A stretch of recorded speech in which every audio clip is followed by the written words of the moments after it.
Goeiemôre. Jy luister na oordenking 107 in die reeks Kopskuif. Ons sluit vanoggend weer aan by gister se tema geluk en geld. Dit gaan oor die 7de mite oor geluk, naamlik ek gaan gelukkig wees as ek finansiële voorspoed het. Of die negatiewe kant daarvan, of die ander kant daarvan, ek kan nie gelukkig wees as ek deur 'n finansiële krisis gaan nie. Ek het gisteroggend verwys na die navorsing oor die verband tussen geld en geluk en die klaarblyklike, klinkklare bevindings dat geluk wel gekoop kan word. Luister gerus na gister se oordenking om my besware daaroor te hoor. In 'n uittreksel uit 'n boek wat deur Time Magazine uitgegee is, The Science of Happiness, word daar 'n ander perspektief op hierdie navorsing gebied. Wat die wetenskap eintlik vir ons sê is, ons is nooit tevrede nie. Ons dink altyd, as ek net nog 'n bietjie meer gehad het, net nog 'n ding kan aankoop, 'n nuwe dit en 'n nuwe dat, dan sal ek gelukkig wees. Maar wanneer ons daar kom, en wanneer ons dit en dat besit, dan is ons nog nie gelukkig nie. Nie blywend nie, die doelpale bly skuif. So is daar 'n paradoks hierin opgesluit.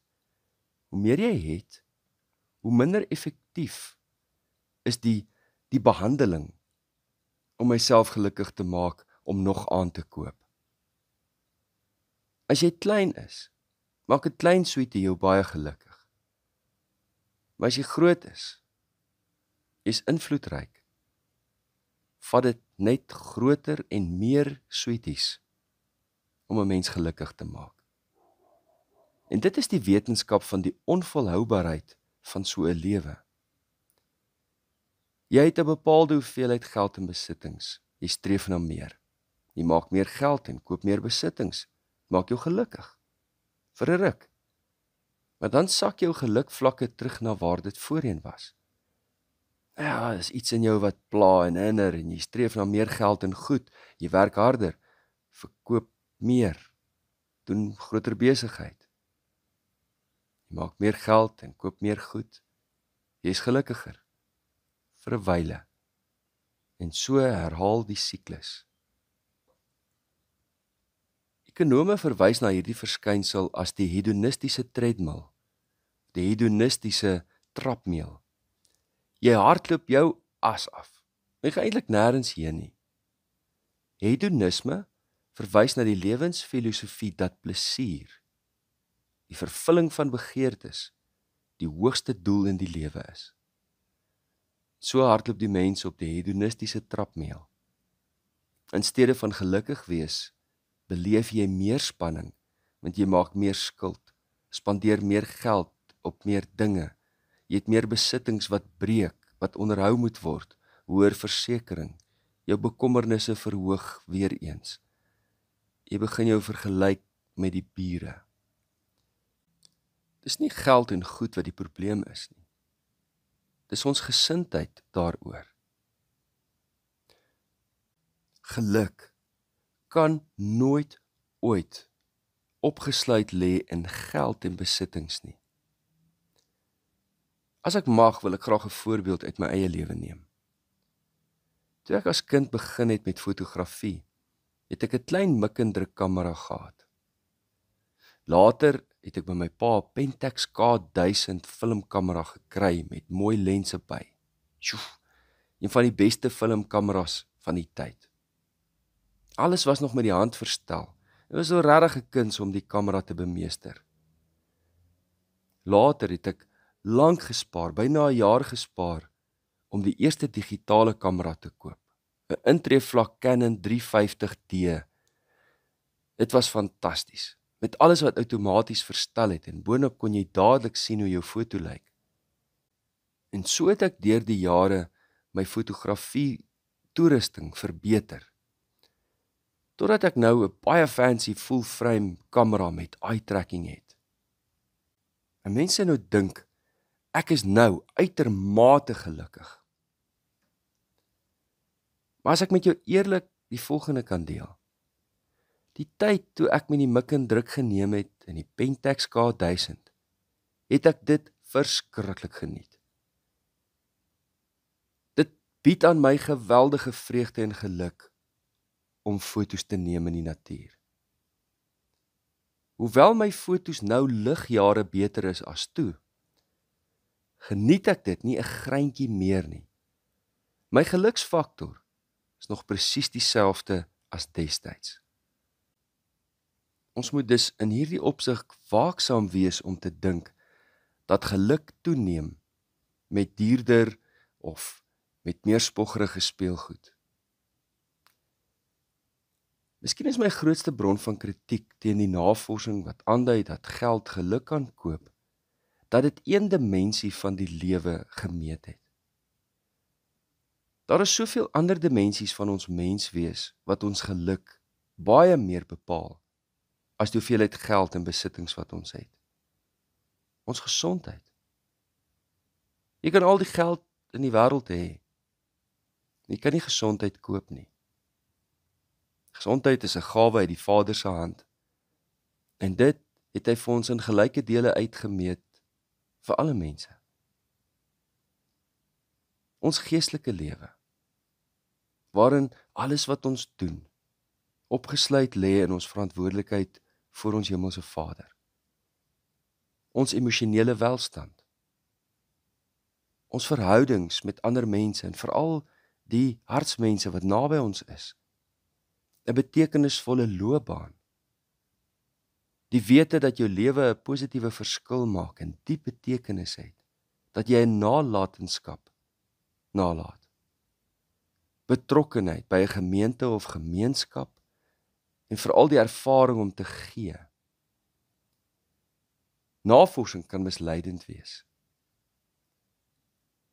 Wanneer mense gevra word wat hulle gelukkig maak op 'n oomblik tot oomblik basis, meet TV kyk baie hoog. Maar mense wat baie TV kyk, sê die navorsing vir ons, in geheel gesien, is minder gelukkig in vergelyking met mense wat minder TV kyk. Miskien wonder jy hoekom ek nou weer oor geld praat.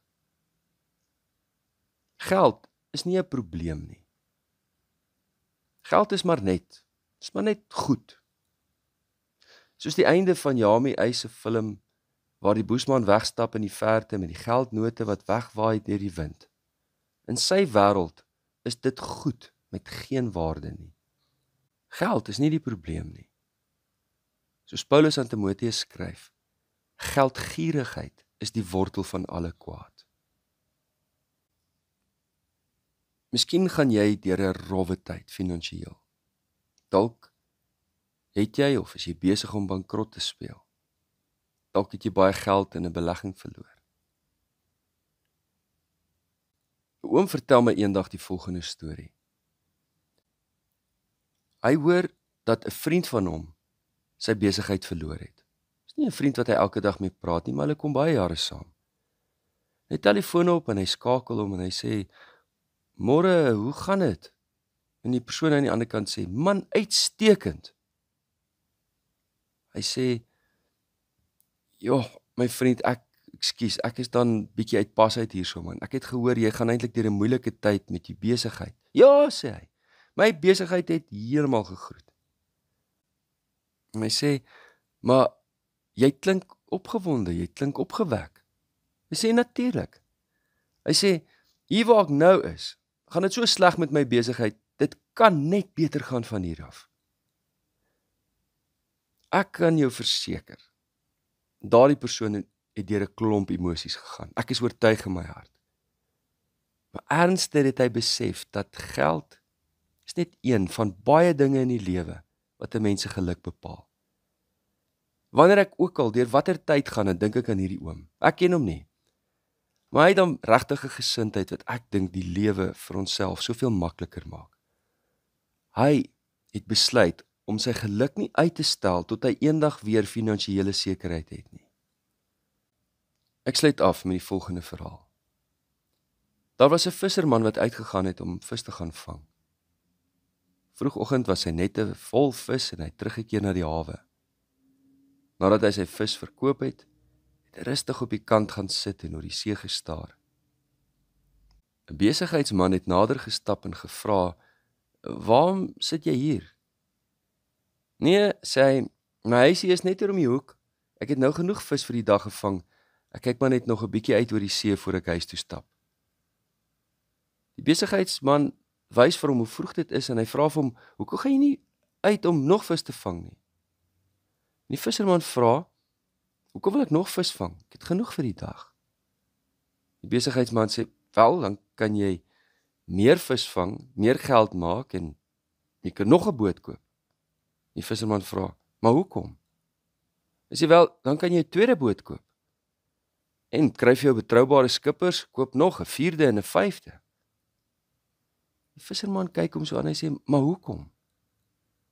En die besigheidsman, duidelik opgewonde oor sy visie vir hierdie man se toekoms, sê, "Wel, dan kan jy 'n groot besigheid bou. Dan kan jy eendag aftree in 'n huis by die see en jy kan elke dag gelukkig wees." Die visserman frons eers, maar dan begin hy glimlag as hy sê, "Maar meneer, dit is dan wat ek nou doen." Dit is vir my 'n wonderlike storie. Ons hoef nie vir eendag te wag om gelukkig te wees nie. Inteendeel. Op die hedonistiese trapmeel stel ons ons geluk uit totdat ons eendag 'n huisie by die see het. Maar tot dan is daar nie tyd om oor die see uit te kyk nie. Van uitstel, kom afstel. Kom ons bid saam. Here, hulle sê geld laat die wêreld draai. Ons weet dis 'n leuen.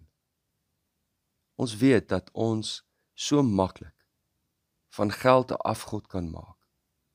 Almal van ons, ryk en arm. Help ons wat hierdie saak betref om die regte gesindheid te hê. Leer ons liefde vir U, liefde vir mekaar en liefde vir onsself.